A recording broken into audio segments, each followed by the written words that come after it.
আল্লাহ কত দয়াময়। আল্লাহর বান্দা আবু হানিফার এমন জ্ঞানের ভান্ডার আল্লাহ দিলেন। আবু হানিফা টাইমে এসে হাজির। খ্রিস্টান পাদ্রীর মাথা বড়, এত দেরি কেন হলো রে ইমাম আবু হানিফা? বলে আমি বাড়ির থেকে আসছিলাম অনেক তাড়াতাড়ি, কিন্তু নদী সামনে, নদী পার হওয়ার কোনো কিছু নাই। আমি দীর্ঘ টাইম অপেক্ষায় বসে রইলাম। হঠাৎ করে দেখলাম একটা গাছ ভাসতে ভাসতে আসলো। গাছটা এসে আমার সামনে নিজে নিজেই তক্তা হয়ে গেল। নিজে নিজে তক্তা একটার সাথে আর একটা লেগে লেগে কিস্তি হয়ে গেল, নৌকা হয়ে গেল। আমি নৌকায় উঠলাম, মাঝি নাই, মাল্লা নাই, নৌকায় এক আমারে নদী পার করায় দিল। খ্রিস্টান ডাক দিয়ে কয়, রে তার ছিঁড়ে গেল নাকি তোমার? তুমি কি পাগল হয়ে গেছো? এমনি এমনি গাছ ভাইসা তক্তা হয়, নিজে নিজে কেমনে তক্তা আবার একসাথে মিলে নৌকা হয়? মাঝি মাল্লা ছাড়া নৌকা আবার কেমনে এপার চলে আসে?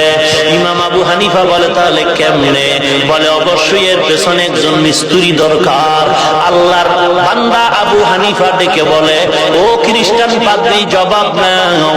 তোমার কথায় তুমি বলো, একটা নৌকা একা একা যেমন হতে পারে না, একটা নৌকা একা একা যেমন নিজে নিজে পার করতে পারে না মাঝি মাল্লা ছাড়া, আমার মাওলা যেই জমিনটা বানাইছেন, আসমান বানাইছেন, আসমানের ভিতরে সূর্য চাঁদ তারকা রাখছেন, এগুলোর পেছনেও কেউ না কেউ আছে।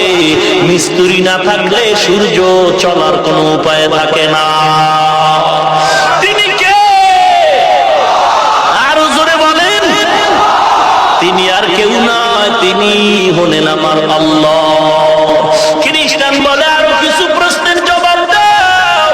আল্লাহ তোমার একজন মেনেছি, একজন আল্লাহ আছে তো মেনেছি, তবে তার আগে কে ছিল? এরপরে জবাব দিও, তোমাদের আল্লাহ কি কাজ করে? খালি ঘুমায় নাকি বসে থাকে? এরপরে জবাব দিও, আল্লাহ তোমার কোন দিকে নজর রাখে? ইমামে আজম ডাক দিয়া কয়, জবাব দেওয়ার আগে বেয়াদবি ক্ষমা করে চেয়ার আমারে ছেড়ে দাও, ওই চেয়ারে আমারে বসায় দাও, আমি জবাব দিয়া দেই। খ্রিস্টান পাদ্রী জানার জন্য ছেড়ে দিল চেয়ার। ইমামে আজম আবু হানিফা চেয়ারে বসে বলে, রে পাদ্রী, তাকায়া দেখ, আমার আল্লাহ এইমাত্র তোমাকে চেয়ার থেকে নামায়া আমাকে চেয়ারে বসায় দিছে। আরে নবীর উম্মত, তুমি প্রশ্ন করেছো আল্লাহ আগে কে ছিল? বলে, তুমি গণনা জানুনি? বলে, হ্যাঁ বলো। 1 থেকে 10 বলে, জানি। 1 2 3 4 5 6 7 8 9 10। উল্টা গুণে যদি আসো, আস্তে আস্তে তুমি 2 এর আগে কত? বলে 1 এর আগে কত? বলে নাই। আমার আল্লাহ একজন, আমার আল্লাহর আগেও কিছু নাই। লাকাদ জানাল বিলাদা ওয়া মান আলাইহা ইমামুল মুসলিমিনা আবু হানিফা। আল্লাহ কোন দিকে তাকায় থাকে? বলে, একটা বাতি জ্বালাও। বাতি জ্বালানোর পরে বলে, রে খ্রিস্টান পাদ্রী বলো, বাতির আলোটা কোন দিকে? খ্রিস্টান পাদ্রী বলে, চতুর্দিকে। বলে, আমার আল্লাহ কুদরতি নজরও চতুর্দিকে। আল্লাহ সব জায়গায় আছে না কোন জায়গায় আছে? শুধু উপরে, নিচে নাই।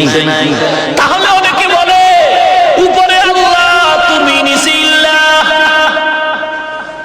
আল্লাহ কি নিচে নাই? বান্দা তুমি যেদিকেই তাকাও সেদিকে আমার আল্লাহ।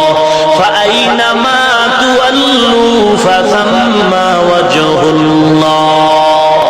ও বান্দা, তুমি যেদিকেই তাকাও সেদিকে আল্লাহ আছে না নাই? জোরে বলেন। দেখি না, দেখি না তো, এত তাকাই আল্লাহর তো দেখি না। ওরে বান্দা, বুজুর্গানে দিন বয়ান করেছেন, মান আরাফা নাফসাহু ফাকাদ আরাফা রাব্বা। যে নিজেকে চিনে সে আল্লাহকেও চিনে। তুমি আল্লাহরে কেন চিনো না? আসলে তুমি নিজেরই চিনো না। আমি কে? আজকে আমি হাফিজুর রহমান, এক সময় তোমার কোনো অস্তিত্বই ছিল না, কেউ জানতো না আমি কে। আমিও দুনিয়া চিনতাম না। আল্লাহ বলেন, আমি তোর অস্তিত্ব দিয়েছি। ও বান্দা তোর জিহ্বা দিয়া কথা বলা একটু চিন্তা কর। এই জেহেনের ভিতরে আমার পুরো বডি যদি তুমি এক একটা ভিন্ন করে দেখো, 2 ঘন্টা বয়ান আমার ভেতরে কোথাও কথাগুলো জমা নাই, একের পরে এক সাজানো কথা কে বের করে দেয়?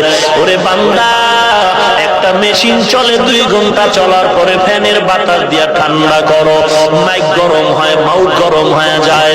ওরে তুমি 30 বছর 40 বছর 60-70 বছর জিহ্বা নামের মেশিনটা দিয়া নারায় নারায় কত কোটি কোটি কথা তুমি সাপ্লাই দিলা। একবারও চিন্তা করেছো এই কথাগুলো কোন মেশিনের দ্বারা তৈরি হয়?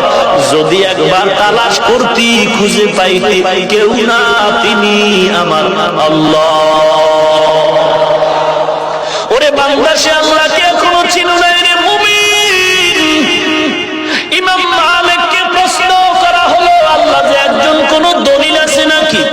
ইমাম মালিক বলেন, ও ভাই, আল্লাহ যে একজন চমৎকার দলিল হলো। দেখো রে গোলাম, একই মায়ের গর্ভ থেকে কত সন্তান বের হয়, একই মায়ের গর্ভের 5টা মেয়ে 5টা ছেলে, একজনের চেহারার সাথে আর একজনের চেহারার মিল নাই, একজনের কণ্ঠের আওয়াজের সাথে আর একজনের কণ্ঠের আওয়াজের মিল নাই।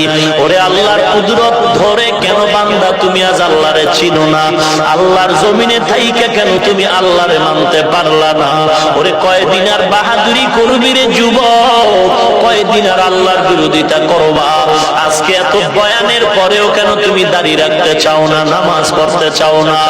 আমার দলে আসো বলি নাই, আমার টুপি মাথায় দাও বলি নাই, তুমি যে কোনো টুপি মাথায় দাও, চাই তুমি নবীর আদর্শওয়ালা হও।